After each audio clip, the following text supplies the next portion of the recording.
Most readers approach the Quran as a linear history book, a collection of stories and laws locked in the past, written on fragile parchment that sits behind glass. But verse 39:23 describes a different architecture, a consistent book defined by reiteration. In this framework, the text isn't a timeline, it's a closed universe. Every root and name behaves like a recurring coordinate in an eternal memory field. This field is the only protection against Taghut. This is the state of entropy that traps humanity in a cycle of repetitive ignorance, where the noise of the world eventually makes you lose your absolute direction. Adam and the people of Israel were not defeated by a lack of facts. They were pulled into this fog because they treated their origins as distant memories, rather than active parameters. Simple historical knowledge was not enough to survive the illusion.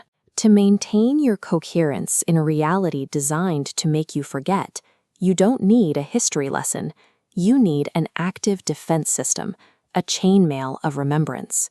This armor works by connecting separate stories into a protective geometric mesh. Every verse is a ring, and when they interlock, the pressure of a single trial is redistributed across the entire system. The first links are forged through Severance. The wives of Noah and Lut remained tethered to the cities and social structures around them, and they were pulled down when those systems failed. In contrast, the wife of Pharaoh severed her identity from her husband's throne, choosing a house near the source over the most powerful kingdom on earth. Maryam takes this severance further, guarding her vessel in total isolation.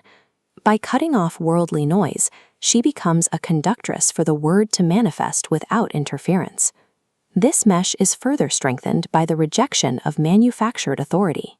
In the desert, the people of Israel manufactured their own god, the Samiri calf, modeling an authority they could see and control. But you cannot manufacture a divine sign. While the golden calf was melted down from stolen jewelry, the true ark, the Taghut, carried a presence that couldn't be manipulated by human hands. The strength of this armor comes from these precise breaks. By replacing manufactured idols with divine signs, you remove the points of failure that Taghut uses to pierce your resolve. This failure to trust the system is illustrated by Noah's son. As the dark flood rises, he runs toward a towering mountain, trusting physical mass and height to save him. He chose a worldly landmark over the divine vessel, and the water reclaimed him. Pharaoh reaches the end of this path. He claimed to own the rivers and the earth, yet he was preserved only as a petrified sign. He became a rigid, lifeless body, a physical warning for those who prioritize matter over the memory of home. The ark survives because it does not fight the mass of the flood. It rides the surface, becoming a path of least resistance through the chaos. The final ring in the armor is the shattering of perception. In the original garden, a whisper stripped Adam and Hawa of their protective garments of light, leaving them to hide their nakedness with physical leaves. The Queen of Sheba corrects this error. Entering Solomon's palace, she sees a glass floor and mistakes it for drowning water, lifting her garment to wade through.